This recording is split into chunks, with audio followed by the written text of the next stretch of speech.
میں مبلغ بنوں سنتوں کا، خوب چرچا کروں سنتوں کا، ہو کرم بہر خاک مدینہ۔ الحمدللہ رب العالمین والصلاة والسلام علی سید المرسلین، اما بعد فاعوذ باللہ من الشیطان الرجیم، بسم اللہ الرحمن الرحیم۔ الصلاة والسلام علیک یا رسول اللہ وعلی آلک واصحابک یا حبیب اللہ۔ الصلاة والسلام علیک یا نبی اللہ وعلی آلک واصحابک یا نور اللہ۔ ہمارے پیارے نبی مکی مدنی صلی اللہ تعالیٰ علیہ وآلہ وسلم کا فرمان ہے کہ میرا جو امتی اخلاص کے ساتھ مجھ پر ایک مرتبہ درود پاک پڑھے گا، اللہ پاک اس پر 10 رحمتیں نازل فرمائے گا، اس کے 10 درجات بلند فرمائے گا، اس کے لیے 10 نیکیاں لکھے گا اور اس کے 10 گناہ مٹا دے گا۔ میری زبان تر رہے ذکر و درود سے، آمین۔ میری زبان تر رہے ذکر و درود سے، بے جا ہنسوں کبھی نہ کروں گفتگو فضول۔ صلو علی الحبیب صلی اللہ تعالی علی محمد۔ میٹھے میٹھے اسلامی بھائیوں، اسلام لوگوں کے دلوں کی رعایت کرتا ہے۔ جس قوم کے لوگوں میں جو چیز رائج ہوتی ہے اور ان کے دل اس کو اچھا محسوس کریں اور وہ اس کو عمل کرتے ہوں لیکن اسے واجب نہیں سمجھتے اور نہ وہ کام شریعت سے ٹکراتا ہے، تو ایسے کاموں کو کرنے کی شریعت ترغیب دلاتی ہے۔ جیسے دولہا کے لیے سہرے یا گجرے کا ہونا، یہ کئی قوموں میں رائج ہے۔ البتہ دین اسلام دلوں کی رعایت کے ساتھ ساتھ مال، عقل، مسلمان کے عزت اور دین کے اصولوں کی حفاظت کا درس دیتا ہے۔ لہذا ہر وہ رسم جو شریعت سے ٹکراتی ہو اس کی مذمت بیان کرتا ہے، اور حقیقتاً اس میں نہ صرف ہماری بلکہ خاندانوں، برادریوں اور قوموں کی بھلائی ہوتی ہے۔ تو آج کا بیان بڑا اہم ہے۔ شادی کی رسومات، منگنی کی رسومات اور جو مروج ہمارے ہاں رائج ہے اس کے متعلق اہم باتیں بیان ہوں گی۔ اب ظاہر ہے جو بوڑھے ہو گئے، شادی تو ہو گئی، اب وہ کیا کریں؟ ان کے ساتھ تو جو ہونا تھا ہو گیا، تو چلے بھائی اب جو ہماری نسلیں ہیں اس میں نہ ہو، اس کی کوئی تدبیر اختیار کریں گے۔ تو توجہ سے سنیں گے تو انشاءاللہ بہت ساری برکتیں ملیں گی۔ امیر اہل سنت بانی دعوت اسلامی حضرت علامہ مولانا ابو بلال محمد الیاس عطار قادری رضوی ضیائی دامت برکاتہم العالیہ اپنے رسالے کرامات فاروق اعظم میں ایک حکایت نقل کرتے ہیں کہ جب مصر فتح ہوا تو ایک روز اہل مصر نے حضرت سیدنا عمرو بن عاص رضی اللہ تعالیٰ عنہ سے عرض کی کہ اے امیر، ہمارے دریائے نیل کی ایک رسم ہے، جب تک اس کو ادا نہ کیا جائے دریا جاری نہیں رہتا۔ انہوں نے سوال کیا، کیا؟ کہا کہ ہم ایک کنواری لڑکی کو اس کے والدین سے لے کر عمدہ لباس اور نفیس زیور سے سجا کر دریائے نیل میں ڈال دیتے ہیں۔ سیدنا عمرو بن عاص رضی اللہ تعالیٰ عنہ نے فرمایا کہ اسلام میں ہرگز ایسا نہیں ہو سکتا، اور اسلام پرانی واہیات، بیہودہ رسموں کو مٹاتا ہے۔ پس وہ رسم آپ نے روک دی۔ دریا کی روانی کم ہوتی گئی، یہاں تک کہ لوگوں نے وہاں سے چلے جانے کا ارادہ کیا۔ یہ دیکھ کر سیدنا عمرو بن عاص رضی اللہ تعالیٰ عنہ نے امیر المومنین سیدنا فاروق اعظم رضی اللہ تعالیٰ عنہ کی خدمت میں تمام واقعہ لکھ بھیجا۔ فاروق اعظم رضی اللہ تعالیٰ عنہ نے جواب میں تحریر فرمایا کہ تم نے ٹھیک کیا، بے شک اسلام ایسی رسموں کو مٹاتا ہے، میرے اس خط میں ایک رقعہ ہے، اس کو دریا نیل میں ڈال دینا۔ یعنی فاروق اعظم نے دریا نیل کو خط لکھا تھا۔ سیدنا عمرو بن عاص رضی اللہ تعالیٰ عنہ کے پاس جب امیر المومنین فاروق اعظم کا خط پہنچا، انہوں نے وہ رقعہ اس خط میں سے نکالا، اس میں لکھا تھا کہ اے دریائے نیل، اگر تو خود جاری ہے تو نہ جاری ہو، اور اللہ پاک نے جاری فرمایا ہے تو میں اللہ پاک سے عرض کرتا ہوں کہ تجھے جاری فرما دے۔ حضرت سیدنا عمرو بن عاص رضی اللہ تعالیٰ عنہ نے یہ رقعہ دریائے نیل میں ڈالا، ایک رات میں 16 گز پانی بڑھ گیا اور رسم مصر سے بالکل ختم ہو گئی۔ چاہیں تو اشاروں سے اپنے کایا ہی پلٹ دے دنیا کی، چاہیں تو اشارے سے اپنے کایا ہی پلٹ دے دنیا کی، یہ شان ہے خدمت گاروں کی، یہ شان ہے خدمت گاروں کی، سردار کا عالم کیا ہوگا، ہر کوئی فدا ہے بن دیکھے دیدار۔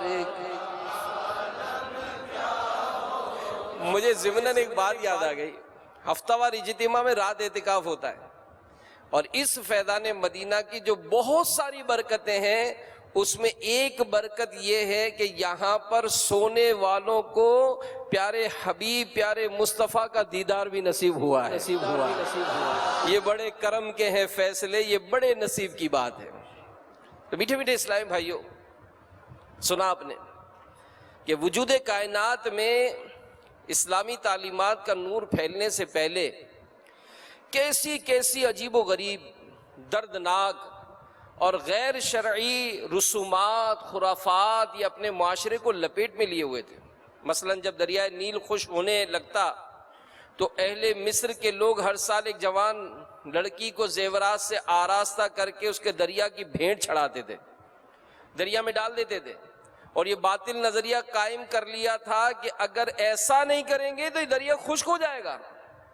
مگر قربان جائیے، نگاہ نبوت سے فیض یافتہ، بارگاہ رسالت کے تعلیم و تربیت یافتہ امیر المومنین فاروق اعظم رضی اللہ تعالیٰ عنہ پر کہ جن کی بدولت برسا برس سے جاری اس جاہلانہ اور شرمناک رسم کا ہمیشہ کے لیے خاتمہ ہو گیا۔ تو میٹھے میٹھے اسلامی بھائیوں، جس طرح اہل مصر دریائے نیل کو جاری رکھنے کے لیے غلط اعتقاد پر مبنی بری اور غیر شرعی رسم جاری تھی، تو اس موجودہ دور میں بھی بہت سے غلط قسم کے اعتقاد یعنی عقیدے، توہمات یعنی وہم، ناجائز رسومات اور غیر شرعی تہواروں کی تباہ کاریوں نے معاشرے کو شریعت و سنت سے دور کر کے تباہی کے قریب لا کھڑا کیا ہے۔ سنیے، دعوت اسلامی کے اشاعتی ادارے مکتبۃ المدینہ کی مطبوعہ کتاب بدشگونی میں ہے کہ نحوست کے وہمی تصورات کے شکار ماہ سفر کو مصیبتوں اور آفتوں کے اترنے کا مہینہ سمجھتے ہیں۔ خصوصاً اس کی ابتدائی 13 تاریخیں جنہیں 13 تیزی کہا جاتا ہے، یہ بہت منحوس تصور کی جاتی ہیں۔ وہمی لوگوں کا یہ ذہن بنا ہوتا ہے کہ سفر کے مہینے میں نیا کاروبار شروع نہیں کرنا چاہیے، نقصان کا خطرہ ہے، سفر نہیں کرنا چاہیے، ایکسیڈنٹ ہونے کا اندیشہ ہے، شادیاں نہیں کرنی چاہیے، بچیوں کی رخصتی نہیں کرنی چاہیے، گھر برباد ہونے کا امکان ہے۔ ایسے لوگ بڑا کاروباری لین دین بھی نہیں کرتے، گھر سے باہر آمد و رفت میں کمی کر دیتے ہیں، اس گمان کے ساتھ کہ آفات نازل ہو رہی ہیں، اپنے گھر کے ایک برتن کو اور سامان کو خوب جھاڑتے ہیں۔ اسی طرح اگر کسی کے گھر میں اس ماہ میں میت ہو جائے تو اس کو بڑا منحوس سمجھتے ہیں، اگر اس گھرانے میں اپنے لڑکے یا لڑکی کی نسبت طے ہوئی تو اس کو توڑ دیتے ہیں۔ تیرہ تیزی کے عنوان سے سفید یعنی کابلی چنے، ان کی نیاز بھی دی جاتی ہے، تو نیاز فاتحہ یہ مستحب ہے، کار ثواب ہے، اور ہر طرح کے رزق حلال پر ہر ماہ کی ہر تاریخ پر ثواب دے سکتے ہیں۔ لیکن یہ سمجھنا کہ اگر تیرہ تیزی کی فاتحہ نہ دی، سفید چنے پکا کر تقسیم نہ کیے تو گھر کے کمانے والے افراد کا روزگار متاثر ہوگا، یہ غلط ہے۔ تو دور جاہلیت یعنی اسلام سے پہلے ماہ سفر کے بارے میں لوگوں کے اسی قسم کے وہمی خیالات رکھا کرتے تھے۔ اس مہینے میں مصیبتیں آفتیں بہت ہوتی ہیں، چنانچہ وہ لوگ ماہ سفر کے آنے کو منحوس خیال کرتے تھے۔ اعلیٰ حضرت امام اہل سنت مولانا شاہ امام احمد رضا خان علیہ رحمت الرحمن سے سوال ہوا، کیا محرم و سفر میں نکاح کرنا منع ہے؟ ارشاد فرمایا، نکاح کسی مہینے میں منع نہیں، یہ غلط مشہور ہے۔ تو صدر الشریعہ بدر الطریقہ حضرت علامہ مولانا مفتی محمد امجد علی آدمی رحمت اللہ تعالی علیہ لکھتے ہیں کہ ماہ سفر کو لوگ منحوس جانتے ہیں اور اس میں شادی بیاہ نہیں کرتے، لڑکیوں کو رخصت نہیں کرتے، اور بھی اس قسم کے کام کرنے سے پرہیز کرتے ہیں، سفر کرنے سے گریز کرتے ہیں۔ خصوصاً ماہ سفر کی ابتدائی 13 تاریخیں بہت زیادہ نحس یعنی نحوست والی مانی جاتی ہیں، اس کو 13 تیزی کہتے ہیں۔ یہ سب جہالت کی باتیں ہیں۔ حدیث میں فرمایا سفر کوئی چیز نہیں، یعنی لوگوں کا اسے منحوس سمجھنا یہ غلط ہے۔ اسی طرح ذی قعدہ کے مہینے کو بھی بہت لوگ برا تصور کرتے ہیں، اس کو خالی کا مہینہ کہتے ہیں، یہ بھی غلط ہے۔ ہر ماہ میں 3، 13، 23، 8، 18، 28 تاریخوں کو منحوس جانتے ہیں، یہ بھی بیکار باتیں۔ حکیم الامت مفتی احمد یار خان نعیمی رحمت اللہ تعالی علیہ فرماتے کہ اسلام میں کوئی دن کوئی وقت منحوس نہیں، ہاں بعض دن بابرکت ہیں۔ تفسیر روح البیان میں سفر وغیرہ کسی مہینے یا مخصوص وقت کو منحوس سمجھنا یہ درست نہیں ہے۔ تمام اوقات اللہ کریم کے بنائے ہوئے ہیں، ان میں انسانوں کے اعمال واقع ہوتے ہیں۔ جس وقت میں بندہ مومن اللہ کریم کی اطاعت و بندگی میں مشغول ہو وہ بابرکت ہے، سبحان اللہ۔ جس وقت میں اللہ کریم کی نافرمانی کرے وہ وقت اس کے لیے منحوس ہے۔ در حقیقت اصل نحوست تو گناہوں میں ہے، دن رات مسلسل ہے گناہوں کا تسلسل، کچھ تم ہی کرو نا یہ نحوست نہیں جاتی۔ صلو علی الحبیب صلی اللہ تعالی علی محمد۔ تو معاشرے کی ناجائز رسومات کا تذکرہ ہو رہا ہے، تہوار بنائے جاتے ہیں۔ ایک ناجائز تہوار یہ بسنت میلہ بھی ہے۔ یہ تہوار اگرچہ غیر مسلموں کا ایجاد کردہ ہے، مگر علم دین سے دوری کے باعث مسلمانوں میں بھی اب اس تہوار کو منانے کا رواج یہ زور پکڑتا جا رہا ہے۔ یاد رکھیے، بسنت میلہ کثیر برائیوں اور بے حیائیوں کا مجموعہ ہے، وقت کا ضیاع، پیسہ برباد کرنے کا ذریعہ، قیمتی جانوں کے ضائع ہونے اور کتنے مسلمانوں کو تکلیف میں ڈالنے کا سبب ہے۔ جیسا کہ شیخ طریقت امیر اہل سنت اب فرماتے ہیں، جس کا خلاصہ یہ ہے کہ بسنت میلہ ایک گستاخ رسول کی یادگار ہے۔ بسنت میلے میں پتنگ بازی کے مقابلے ہوتے اور فحش گانے چلائے جاتے۔ بسنت میلہ بے حیائی کا مجموعہ ہے۔ بسنت میلے میں ہر سال بے شمار افراد اور بچے چھتوں سے گرنے، پتنگ کی ڈور پھنسنے، بجلی کے تاروں کے گرنے یا مقابلہ بازی کے دوران آپس میں لڑ جھگڑ کر موت کی بھیڑ چڑھ جاتے ہیں۔ بسنت میلے کے سبب ہر سال کئی لوگ زندگی بھر کے لیے معذور ہو جاتے ہیں۔ بسنت میلے میں ہر سال کروڑوں روپیہ برباد ہوتا ہے۔ بسنت میلے میں ہر سال کئی لوگ اپنی جان سے ہاتھ دھو بیٹھتے ہیں۔ تو الغرض بسنت میلہ بے شمار خرابیوں کا مجموعہ ہے۔ اللہ کریم تمام مسلمانوں کو بسنت میلہ جیسے فضول اور بیہودہ تہواروں سے دور رہنے اور دوسروں کو بھی اس سے بچانے کی توفیق عطا فرمائے۔ صلو علی الحبیب صلی اللہ تعالی علی محمد۔ تو ہمارے معاشرے میں منگنی ہو، شادی ہو، کئی موقعوں پر مختلف رسمیں ادا کرنے کا بہت زیادہ رواج ہے، اور پھر ہر علاقے، ہر قوم، ہر خاندان کی رسمیں الگ ہوتی ہیں، چونکہ یہ رسمیں محض عرف کی بنیاد پر ادا کی جاتی ہیں اور کوئی بھی انہیں فرض واجب تصور نہیں کرتا، لہذا جب تک رسم میں کوئی شرعی خرابی نہ پائی جائے اسے حرام و ناجائز نہیں کہہ سکتے۔ جیسا کہ صدر الشریعہ بدر الطریقہ مفتی امجد علی آدمی رحمۃ اللہ تعالی علیہ فرماتے ہیں، جس کا خلاصہ یہ ہے، وہ رسمیں جن کی ادائیگی کے سبب شریعت کی خلاف ورزی نہ کرنی پڑے تو ایسی رسموں کی پابندی کرنے میں کوئی حرج نہیں۔ لڑکی جوان ہو جائے تو اس کی جلد از جلد شادی کرنا ضروری ہے تاکہ فتنوں کا دروازہ بند ہو سکے۔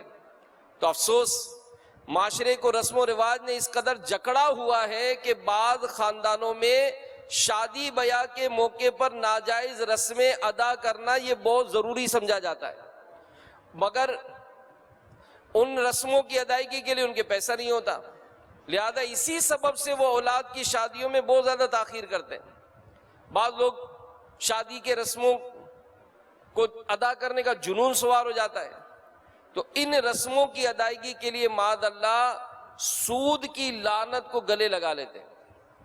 تو میٹھے میٹھے اسلامی بھائیوں، فتاوی رضویہ جلد 4 صفحہ 525 پر رسم و رواج کے اصول بیان کیے گئے۔ آئیے ان اصولوں کی روشنی میں چند مدنی پھول سنتے ہیں۔ نمبر 1، فرائض و واجبات پر عمل کا معاملہ ہو یا کسی رسم کو ادا کرنے کی وجہ سے کوئی ناجائز و حرام کام کرنے کا سلسلہ ہو تو ہرگز کسی مخلوق، برادری، قوم، بڑے یا رشتہ داری کا لحاظ نہیں رکھا جائے گا۔ یعنی کوئی منع کرے تب بھی فرائض و واجبات و سنت موقدہ پر عمل کیا جائے گا۔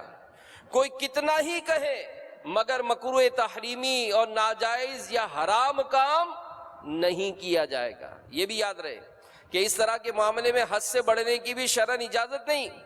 کہیں ایسا نہ ہو کہ ہم ناجائز غصہ کر کے خود گناہگار اور عذاب نار کے حقدار ہوں۔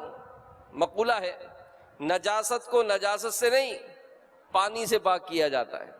نمبر 2، اگر کوئی ایسی رسم ہے جو شریعت کے خلاف نہ ہو، لوگ اس کو اہتمام سے کرتے ہیں، تو اس کو کرنے میں لوگوں کے دلوں کی رعایت کریں۔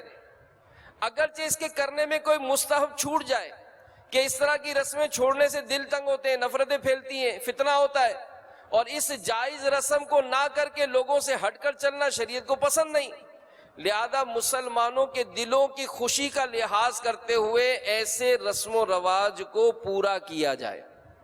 بڑی پیاری وضاحت ہوئی۔ تو بعض نادان یہ معاذ اللہ ناچ گانوں کے بڑے شیدائی ہوتے ہیں۔ منگنی والا دن ہو یہ شرط رکھ لیتے کہ کچھ بھی ہو جائے شادی میں ناچ گانا ضرور ہوگا، اگر نہیں ہوا تو یاد رکھیں ہم ایسی شادی میں ہرگز نہیں آئیں گے۔ استغفر اللہ۔ سود کا لین دین کرنا ناجائز اور حرام ہے، مگر افسوس بعض لوگ شادی بیاہ کی ناجائز رسومات پوری کرنے، لوگوں کو دکھانے کے لیے سودی قرض لے لیتے ہیں، جس کا نتیجہ کیا نکلتا ہے کہ میاں بیوی کا آئے دن لڑائی جھگڑا ہوتا رہتا ہے، اور مکان تھا تو وہ بھی اونے پونے دام بیچنا پڑ جاتا ہے، دو خاندانوں کے درمیان نفرتوں کی دیوار کھڑی ہو جاتی ہے، اور دیکھتے ہی دیکھتے خاندان اجڑ جاتے۔ اس میں ہرگز کوئی شک نہیں کہ شادی بیاہ خوشی کا موقع ہوتا ہے، تو مگر بعض لوگ خوشی کو آڑ بنا کر شادی بیاہ میں معاذ اللہ کئی ناجائز اور حرام کام کرتے ہیں، غیر شرعی رسومات کر کے اللہ پاک کے غضب کو ابھارنے والے کام کرتے ہیں۔ تو یاد رکھیے کہ شادی کے موقع پر اللہ پاک کی نافرمانی کرنا یہ ہرگز عقل مندوں کا طریقہ نہیں ہے۔ تو میٹھے میٹھے اسلامی بھائیوں، اکثر گھروں میں رواج ہے کہ شادی کے ایام میں رشتہ دار اور محلے کی عورتیں جمع ہو جاتی ہیں۔ اب کیا کرتی ہیں کہ ڈھولک بجاتی ہیں، گیت گاتی ہیں، یہ حرام ہے کہ اولاً ڈھول بجانا ہی حرام، پھر عورتوں کا گانا، مزید یہ کہ عورت کی آواز نامحرموں کو پہنچانا اور وہ بھی گانے کی۔ جو عورتیں اپنے گھر میں بات کرتے وقت گھر سے باہر آواز جانے کو معیوب برا جانتی ہیں، بدقسمتی سے وہ بھی اس موقع پر شریک ہو جاتی ہیں، گویا ان کے نزدیک گانا کوئی عیب ہی نہیں ہے، کتنی دور تک آواز جائے کوئی حرج نہیں۔ لہذا ایسے گانوں میں جوان کنواری لڑکیاں بھی شریک ہوتی ہیں۔ ایسے اشعار پڑھنا یا سننا کس حد تک ان کے دبے ہوئے جوش کو ابھارے گا، اخلاق و عادات پر اس کو کہاں تک اثر پڑے گا، یہ باتیں ایسی نہیں ہیں جن کو سمجھانے کی ضرورت ہو۔ جس کو ذرا سی عقل ہوگی نا، ان سب باتوں کا اثر وہ سمجھتا ہوگا کہ ایسی باتیں سن کر جذبات کتنے مشتعل ہوتے ہیں۔ جب مرد کا یہ عالم ہوتا ہے تو عورتوں کا کیا عالم ہوتا ہوگا۔ تو یہ ان چیزوں سے بچنا ہے۔ مہندی کی رسم اگر اس بات کا نام ہے کہ دلہن خاندان کے عورتوں مل کر مہندی لگائیں تو یہ جائز ہے۔ شریعت کے دائرے میں رہ کر اگر یہ رسم ادا کی جائے اور اس کے علاوہ اس میں کوئی خرابی نہ ہو تو کوئی حرج نہیں، بلکہ نیک نیتیں کے ساتھ ہو تو کار ثواب ہے۔ لیکن اب کیا ہو رہا ہے ہمارے یہاں، جائز رسم مہندی کی صورت کمی ہوتی ہے۔ ہمارے یہاں جسے مہندی کہتے ہیں اس کا رسم کا نام ہے، جس میں نوجوان لڑکیاں یہ غیر شرعی لباس پہن کر خوب بن سور کر بے پردہ حالت میں بازاروں گلیوں میں سے مہندی کے تھال اٹھا کر گزرتی ہیں، اور پھر دلہا یا دلہن کے گھر جا کر ناچ گانے کی پرائیویٹ محفل سجائی جاتی ہے، طرح طرح کے فتنوں کی پیدائش کا ذریعہ بنتی ہے۔ یعنی کیسا عقل پر پردہ پڑتا ہے کہ اگر کوئی نوجوان کسی کے گھر کے دروازے میں سے جھانک رہا ہو، اندر سے اس کی بہن کو دیکھ رہا ہو، اب بتائیں جو بھائی ہوگا باہر سے کیسا غصے میں آئے گا۔ بھائی کسی کے گھر میں کوئی غیر مرد یوں جھانکے، جو غیرت مند ہوگا وہ تو کیسے برداشت کرے، لڑے گا اس سے۔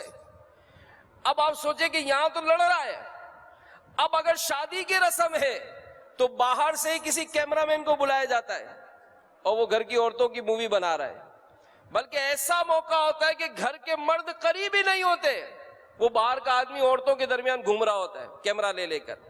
اب ان کے کپڑے کس طرح کے، دوپٹے کس طرح کے، کیسا عجیب و غریب انداز ہوتا ہے، عقل پر پردہ ڈل جاتا ہے۔ تو میرے میٹھے میٹھے پیارے پیارے اسلامی بھائیوں، یہ جو میوزیکل فنکشن کا اہتمام ہوتا ہے نا، جس میں ساز و آلات کے ساتھ ساتھ گلوکاروں اور گلوکاراؤں سے اسپیکر پر گانے سنے جاتے ہیں، طوائفوں کا ناچ کیا جاتا ہے، ہاتھ پیٹ پیٹ کر تالیوں کی صورت میں انہیں داد دی جاتی ہے، تو اس قسم کی محفل میں جن فواحش و بدکاریوں اور اخلاق خراب کرنے والی باتوں کا اجتماع ہوتا ہے، ان کے بیان کی حاجت نہیں۔ معاذ اللہ، ماں باپ، بیٹا بیٹی، بھائی بہن ایک ساتھ ان خوشیوں میں مگن ہوتے ہیں، حیا دور کھڑی شرم سے پانی پانی ہو رہی ہوتی ہے۔ ایسی محفلوں کی وجہ سے اکثر نوجوان آوارہ ہو جاتے ہیں، اپنے دھن دولت برباد کر بیٹھتے ہیں۔ امیر اہل سنت کی مدنی سوچ کی برکت سے دعوت اسلامی کے مدنی ماحول میں یہ ذہن دیا جاتا ہے کہ نکاح کی عظیم سنت اپنانی ہے آپ کو، آئیے اجتماعی ذکر و نعت کر لیجئے، اللہ پاک اور اس کے رسول کا ذکر ہو، دونوں خاندانوں میں بخیر و برکت کے لیے دعائیں کی جائیں۔ شریعت کے دائرے میں رہتے ہوئے اگر اس طرح رسم نکاح ہوئی تو اللہ پاک کی رحمت سے امید ہے کہ کئی گناہوں سے بچت بھی ہو جائے گی انشاءاللہ۔ تو منگنی جو ہے ہمارے یہاں جو منگنی کی جاتی ہے، یہ منگنی جو ہے یہ شادی کے وعدے کا نام ہے، لیکن اس موقع پر بیہودہ رسموں کا انعقاد یہ ضروری سمجھا جاتا ہے، جن میں سے ایک یہ بھی ہے کہ لڑکا خود اپنے ہاتھوں سے اپنی منگیتر کے ہاتھ میں انگوٹھی پہناتا ہے۔ مرد کو سر اور داڑھی کے بالوں کے سوا مہندی لگانا ناجائز ہے، مگر اکثر دولہے اپنے ہاتھ بلکہ پاؤں کو بھی مہندی سے رنگے ہوئے ہوتے ہیں۔ بینڈ باجے والے بلوائے جاتے ہیں جو بارات کی آمد کے موقع پر اپنے فن کا بے ڈھنگا پن کا مظاہرہ کرتے ہیں اور ساز و آلات بجانے کے گناہ کمانے کے ساتھ ساتھ سوئے ہوئے مسلمانوں مریضوں کو اذیت پہنچاتے ہیں۔ اگر یہ ہو کہ خاندان والے آپس میں ملے، پردے کی رعایت ہو، خلاف اشارہ کوئی بات نہ ہو، تو منگنی کی رسم میں کوئی حرج نہیں ہے۔ لیکن اس رسم کو اپنانے میں کس قدر شریعت کا خون کیا جاتا ہے، کیسے کیسے گناہوں کا ارتکاب کیا جاتا ہے، یہ حیا والا شخص تو شاید وہاں ٹھہر نہیں سکتا ہے، بڑا برا حال ہے۔ آگے چلیں، دودھ پلائی کی رسم ہوتی ہے. یہ بعض اوقات رخصتی کے موقع پر دودھ پلائی کی رسم ادا کی جاتی ہے، جس میں دولہے کو نامحرم خواتین کے مجمع میں بلایا جاتا ہے. اس کے دوست یہ بھی چھوڑتے نہیں، اس موقع پر تنہا نہیں چھوڑتے بلکہ ساتھ آتے.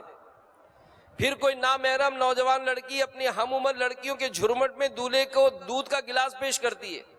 پھر ہلا گلا ہوتا ہے اور دولہا کے دوست نامحرم عورتوں کے ساتھ ہنسی مذاق کرتے ہیں.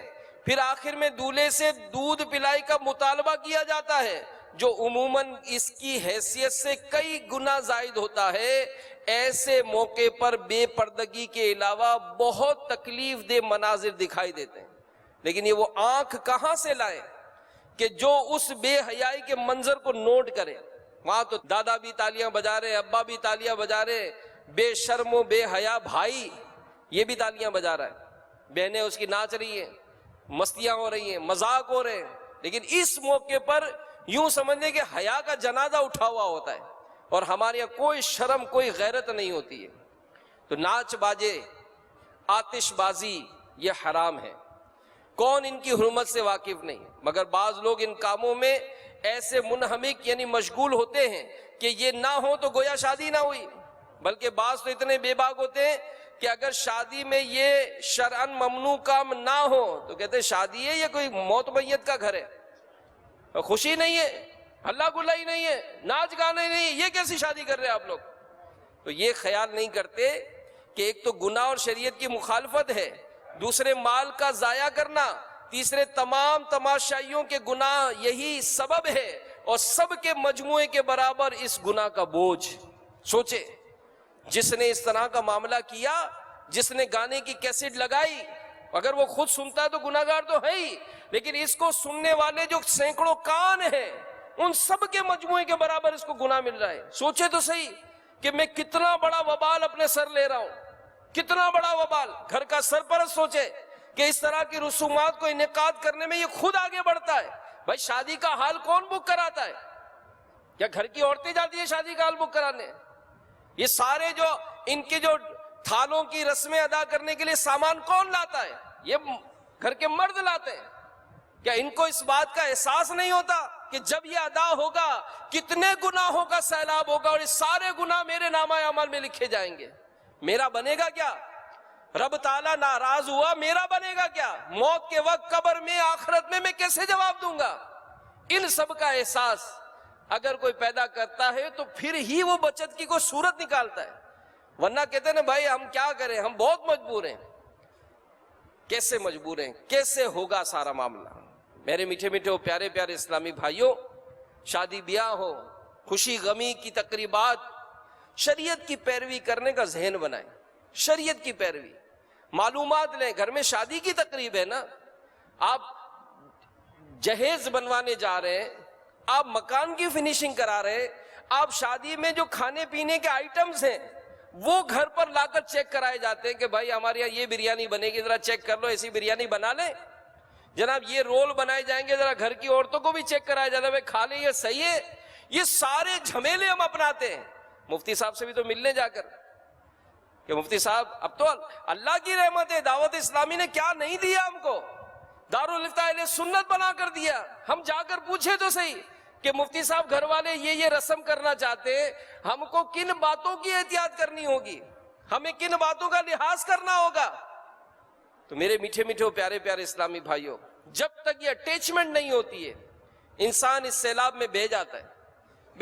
ایسی عجیب و غریب رسمیں کی جاتی ہیں کہ بندہ بعض اوقات تو شرم سے پانی پانی ہو جائے کہ میں کیا کروں، میں اپنی دادی اماں کو کیسے سمجھاؤں کہ قبر میں اس کے پیر لٹک رہے ہیں، لیکن یہ دیکھو تو صحیح، یہ دادا ابا کو دیکھو کہ کیسے ان کی حالت ہے، ان کو کیسے سمجھائیں گے. آپ سوچیں، غور کریں. اے دعوت اسلامی کے ہفتہ وار اجتماع میں آنے والوں، جب تک ہم اپنی سوچ کو اس طرح بدلیں گے نہیں، کوئی تبدیلی نہیں آ سکتی ہے.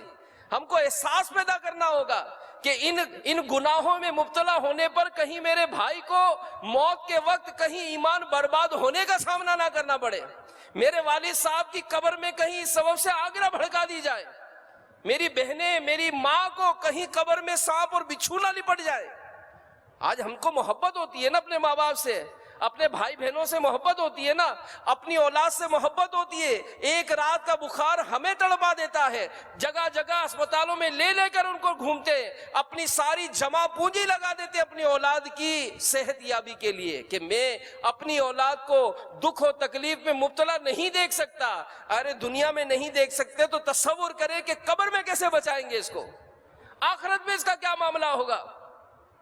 تو جب تک یہ جذبہ اپنے اندر بیدار نہیں کریں گے، ہم اپنے اندر اپنے گھر بار میں کوئی ایسی تبدیلی نہیں لا سکیں گے۔ اور جو ایسا کرتے ہیں الحمدللہ، آج دعوت اسلامی کے مدنی ماحول کی برکت سے کئی گھروں میں تبدیلیاں آئی ہیں، کئی رسومات کو ختم کیا گیا ہے، توبہ کی گئی ہے، انہوں نے اپنے آپ کو سنتوں کے سانچے میں ڈھال دیا ہے۔ لیکن کون وہ کوئی پرسن ہوتا ہے جو اس کام کو لے کر آگے بڑھتا ہے؟ تو آج ہم اجتماع میں آئے ہیں، ہم یہ ساری باتیں سن رہے ہیں، تو ہم اپنا ذہن بنائیں اور شریعت و سنت کے مطابق ہم اپنی زندگی گزارنے کی کوشش کریں گے، اپنے گھر والوں کو بھی شریعت و سنت کا درس دیں گے، اپنے محلے والوں کو بھی بچائیں گے۔ دیکھیں نا، محبت ہوتی ہے نا، محلے میں خدا نہ خواستہ آگ لگ جائے، آپ بتائیں ہر فرد اپنے طور پہ کوشش کرتا ہے نا کہ میرے پڑوسی کا، میرے محلے والے کا نقصان جو ہوا ہے بس میں کسی طرح اس کے نقصان کو کم سے کم کراؤں،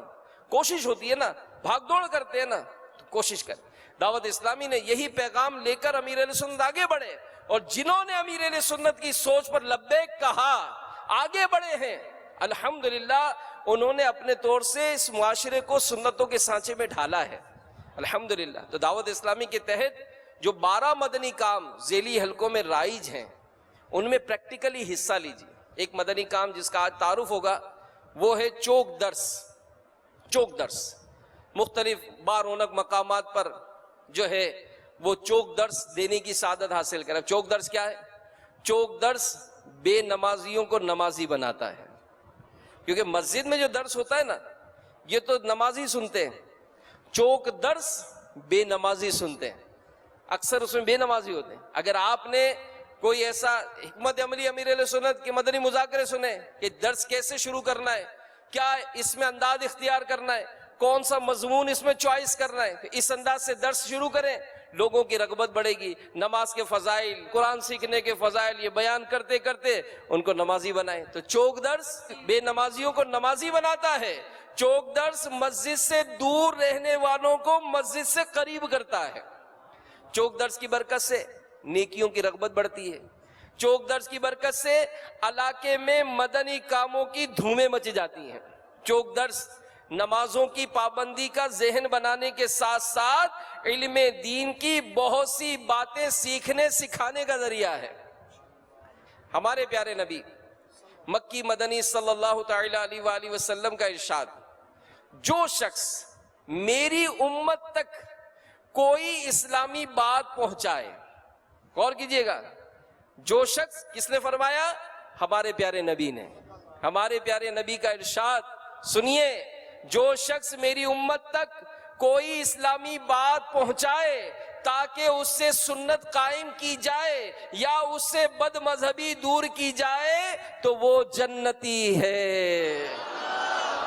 سبحان اللہ۔ بنائے ذہن، بنائے ذہن۔ مارکیٹ میں جاتے دکانداروں کو جمع کر کے دو تین صفحے تو پڑھ کے سنانے، حدیث ہی تو سنانی ہے، بزرگوں کے اقوال ہی تو سنانے، اور فیضان سنت ہی تو پڑھ کے سنانی ہے۔ ماشاءاللہ کیسی پیاری فیضان سنت ہے کہ جس کے درس کو، بیان کو سن کر علم میں کتنا اضافہ ہوتا ہے، کتنی ترغیب ملتی ہے۔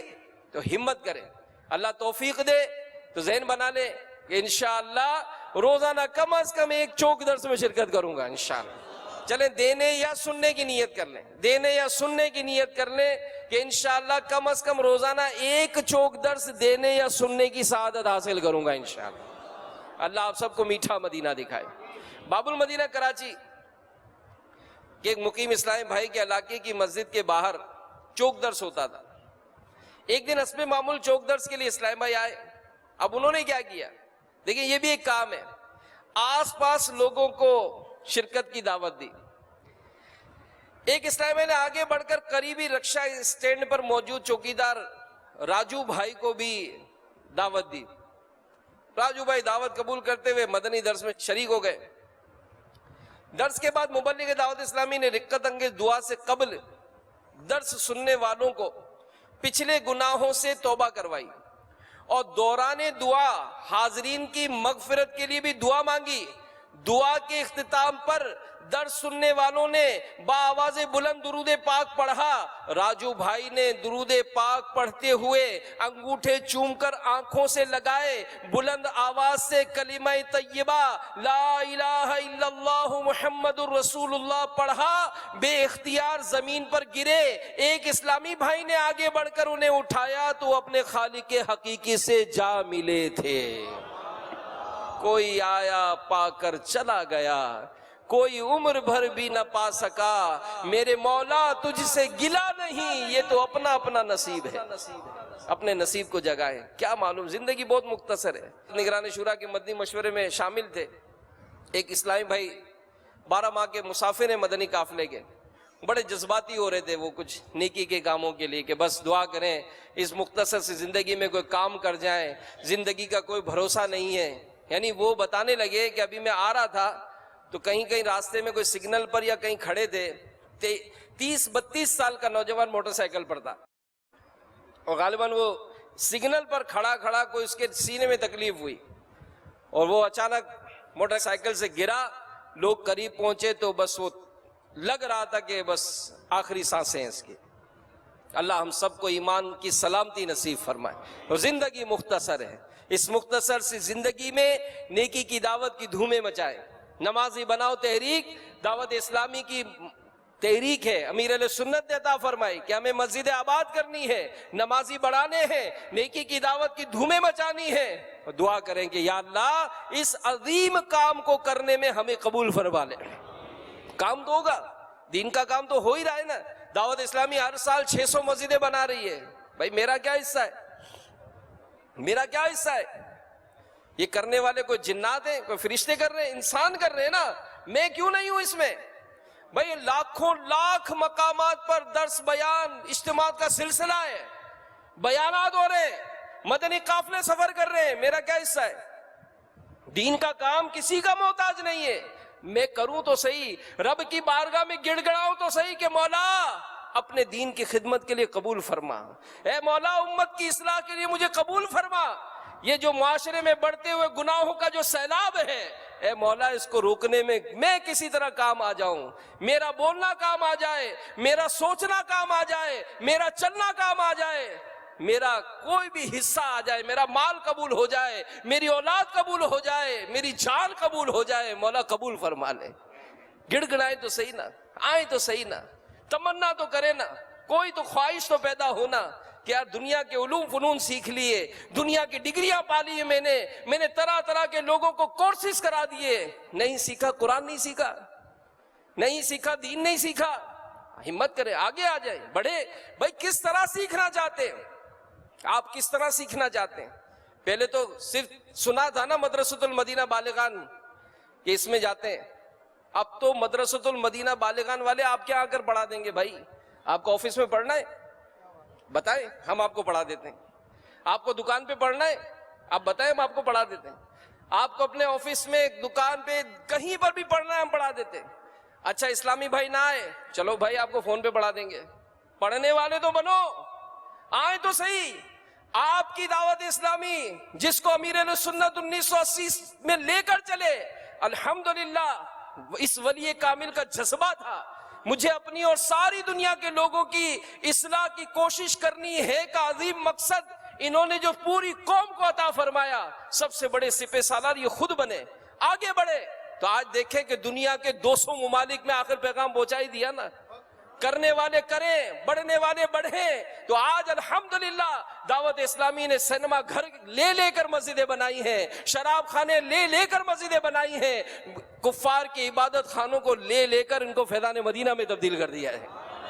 لیکن میں سوچوں, آپ سوچیں, میرا حصہ کتنا ہے, میں اس کام میں کتنا آگے بڑھ رہا ہوں. تو اپنے آپ کو شامل کیجئے, ورنہ کام تو ہو ہی رہا ہے, بڑھ رہا ہے. آنکھیں ہماری بھی ٹھنڈی ہو رہی ہیں دیکھ کر. زندگی گزرتی جا رہی ہے, بال سفید ہوتے جا رہے ہیں, کمر جھکتی جا رہی ہے, نگاہیں کم ہوتی جا رہی ہیں, لوگوں کے مرنے کی خبریں آئی جا رہی ہیں. ایک دن اپنا بھی اعلان ہو جانا ہے, اپنے کو بھی کندھے پہ لاد دینا ہے, اپنے کو بھی قبر میں اتار دینا ہے. کیا کون سا ایسا بڑا کام کیا کہ جو میرے مرنے کے بعد میرے لیے ثواب جاریہ کا ذریعہ بنے؟ تو یہ جو معاشرے میں بے حیائی، بری رسمیں یہ سر اٹھائی جا رہی ہیں، آخر کون ان کو روکے گا؟ معاشرے میں پھیلی ہوئی ناجائز رسومات، تہواروں میں ویلنٹائن ڈے، بسنت کی طرح یہ بھی غیر مسلموں کا تہوار ہے، اور بدقسمتی سے اس میں بھی بعض نادان مسلمان تمام شرعی حدود کو پامال کرتے ہوئے خوب گناہوں کا بازار گرم کرتے ہیں۔ نوجوان لڑکے لڑکیاں بے پردگی، بے حیائی کے ساتھ میل ملاپ، تحفے تحائف کے لین دین لے کر فحاشی اور رونیاری کے ہر قسم کا مظاہرہ کھلے عام یا چوری چھپے، جس کا جتنا بس چلتا ہے یہ کیا جاتا ہے۔ گفٹ شاپ پر رش بڑھ جاتا ہے، اور نادان مسلمان کہلانے والے اس بےہودہ رسم کے لیے خصوصی رعایت کے بورڈ لگاتے ہیں۔ ارے تمہاری عقل کام نہیں کرتی ہے، ارے آقا کا میلاد آئے تو اس پہ ڈسکاؤنٹ دو نا، اس پہ ڈسکاؤنٹ دو نا، آقا کے جشن ولادت پر، اعلیٰ حضرت کے عرس پر ڈسکاؤنٹ دو نا، کہ اس میں مزہ آئے سن کر کے آپ عاشق رسول ہو۔ یہ کیسے عاشق رسول ہو کہ غیر مسلموں کا تہوار آتا ہے اور اس میں آپ ڈسکاؤنٹ دیتے ہو اور ان کی معاونت کرتے ہو؟ معاذ اللہ، نہیں، انشاءاللہ ان غیر شرعی رسومات کو ہم روکیں گے انشاءاللہ، اور اپنی طاقت بڑھائیں، اپنے آپ کو حوصلہ بڑھائیں۔ دعوت اسلامی آپ کے ساتھ ہے، آپ آگے بڑھیں، اس معاشرے میں علم کا فیضان عام کرنا ہے، دعوت اسلامی آپ کے ساتھ ہے، آئیں آگے بڑھیں۔ دیکھیں دعوت اسلامی شعبے کیسے قائم کیے۔ دعوت اسلامی کا 104 سے زائد شعبہ جات، اس میں ایک شعبہ جامعۃ المدینہ آن لائن، جامعۃ المدینہ آن لائن کے تحت 4 سال میں درس نظامی کرایا جاتا ہے، درجے کا دوران یہ ایک گھنٹہ روزانہ۔ شعبہ آن لائن کورسز کے ذریعے 30 کورسز کرائے جاتے ہیں، سبحان اللہ۔ تفسیر قرآن، یہ 2 طرح کے کورس ہوتے ہیں، جس میں تفسیر صراط الجنان یہ مکمل پڑھائی جاتی ہے۔ اس کورس کا نام تفسیر صراط الجنان ہے، اس کی مدت 26 ماہ ہے۔ دوسرا کورس فیضان تفسیر کے نام سے ہے، اس کی مدت 92 دن ہے۔ فیضان شریعت کورس 12 ماہ میں پڑھایا جاتا ہے۔ فقہ و عقائد کورس 12 ماہ میں پڑھایا جاتا ہے، عقائد و فقہ کی مختلف کتب پڑھائی جاتی ہیں۔ فیضان نماز کورس، طہارت کورس اور نماز و طہارت کے مسائل پڑھائے جاتے ہیں، 63 دن کا کورس ہے۔ فیضان حج، فیضان عمرہ کورس یہ 1 ماہ، روزانہ 30 منٹ۔ نیو مسلم کورس، اسلام قبول کرنے والے نئے مسلمانوں کے لیے یہ کورس دعوت اسلامی کراتی ہے، اس کی مدت 72 دن ہے۔ سنت نکاح کورس، آپ نکاح کر رہے ہیں یہ کورس کر لیں۔ شادی شدہ اور غیر شادی شدہ افراد دونوں کے لیے شاندار کورس ہے، جس میں نکاح کے مسائل، میاں بیوی کے حقوق اور گھر امن کا کیسے گہوارہ بنے یہ سکھایا جاتا ہے۔ اس کی مدت صرف 30 دن ہے۔ اور بھی کورس، فیضان فرض علوم کورس، تجہیز و تکفین کورس، فیضان رمضان کورس، فیضان زکوٰۃ کورس، فیضان تصوف کورس، عربی گرامر کورس، فیضان شمائل مصطفیٰ کورس، احکام قربانی کورس۔ یعنی آپ سوچیں، دعوت اسلامی کی خدمات دیکھیں کہ زندگی کا کون سا شعبہ ہے جس میں آپ کے ساتھ دعوت اسلامی نہیں ہے۔ یعنی ہم دعوت اسلامی میں ہیں کیا؟ دعوت اسلامی ہم میں؟ اپنے آپ سے پوچھیں، آئیں قریب بڑھے، آگے بڑھے اور فیضان دعوت اسلامی حاصل کریں، اور دعا کرے اللہ کرم ایسا کرے تجھ پہ جہاں میں، اللہ کرم سا کرے تجھ پہ جہاں میں، اللہ کرم ایسا کرے تجھ پہ جہاں میں، دعوت اسلامی تیری دھوم مچی ہو، دعوت اسلامی تیری دھوم۔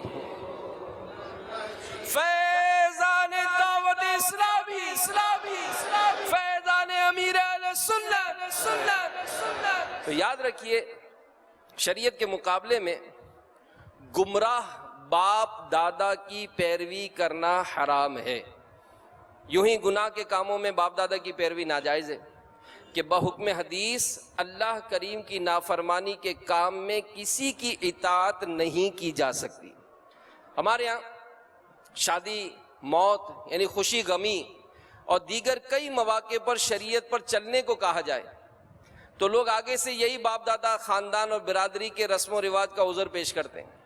یہ بھی سراسر غلط و باطل ہے۔ خلاصہ کلام یہ ہے کہ بروں کی پیروی بری ہے اور اچھوں کی پیروی اچھی ہے۔ جیسے ہم صحابہ علیہم رضوان، تابعین، ائمہ مجتہدین، اولیاء و صالحین کی پیروی کرتے ہیں تو یہ بہت اچھی بات ہے کہ اس کا حکم خود قرآن نے دیا۔ چنانچہ سورہ توبہ میں ارشاد ہوا وَكُونُوا مَعَ الصَّادِقِينَ، ترجمہ کنز الایمان، اور سچوں کے ساتھ ہو۔ تو اللہ کریم ہمیں اچھوں کی پیروی کرنے اور بروں کی پیروی سے بچنے کی توفیق عطا فرمائے۔ صلو علی الحبیب صلی اللہ تعالی علی محمد۔ میں مبلغ بنوں سنتوں کا، خوب چرچا کروں سنتوں کا، ہو کرم بحر خاک مدینہ۔